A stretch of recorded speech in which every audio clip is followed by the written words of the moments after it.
Catus Maximus here.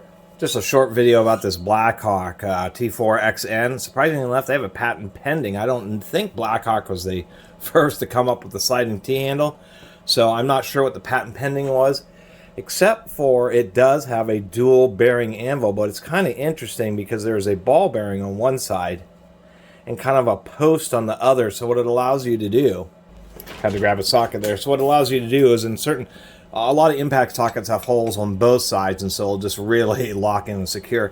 But this would be a more permanent type of retention, and this is more of an easy release. So on a socket that has one hole, you could put it in and just use it on the ball bearing side. You do have to press this in.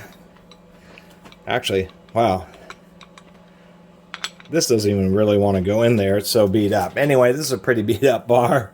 So beat up that the anvil does not want to go into this proto socket. We'll try this next. So anyway, the idea is if you have just one hole, you can just put it on the ball bearing side so it's easy to pop on and off. Or this will act as a traditional locking detent, kind of like on certain types of impacts. And so that's kind of the deal. Actually, it does fit a little better in this one. If I can get it in there.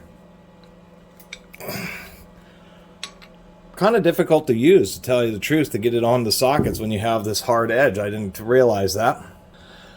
I was initially thinking it was a pretty cool idea, but I think they've just been better off with two ball bearings, because the solid edge of this means that you have to really press it in pretty far in order to even get the darn thing, even to get a socket mounted onto it, which is something I'm not really able to do, which probably explains why this thing ended up at a junk store. Holy mackerel. This is just about impossible.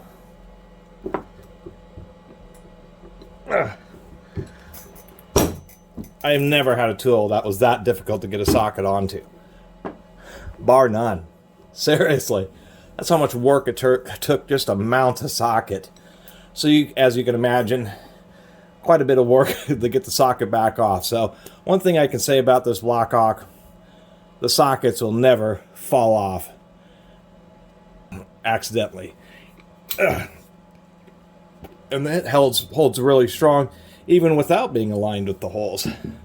So a neat idea, but in practice makes it a hassle. But as far as performance, as we can see, this thing has been bent and beaten repeatedly, almost beyond recognition, just hammered so hard, and still is held up. And so that's kind of the big deal. The bearings haven't fallen out of either end of the bar, so this is the kind of performance you would expect from a quality professional grade tool.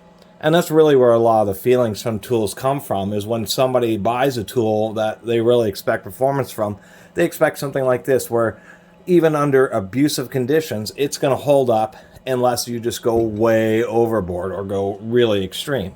And a lot of tools these days, I'd like to see exactly how many brands of 3/4 inch T-handles would actually take this much beating, this many applications of cheater bars just to bend and warp it.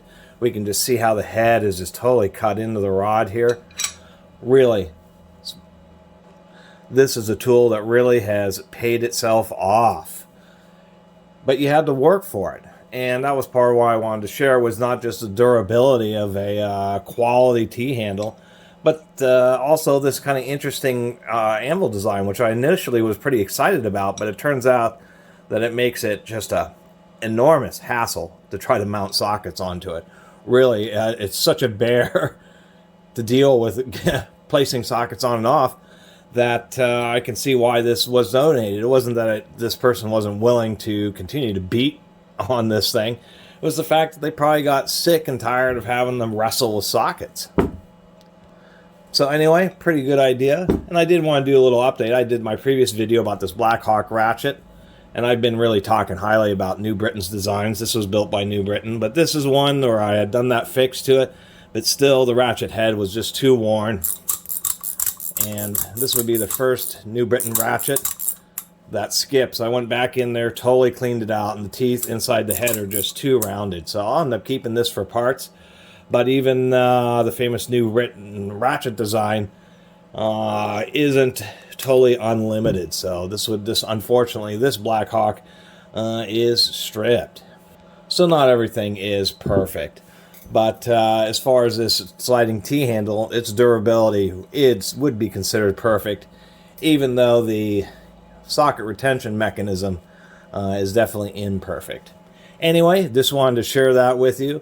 Performance that you can really, the type of performance you can really expect from a professional grade tool is when you just have to get rough with it. When push comes to shove, you want your tool to come out on top.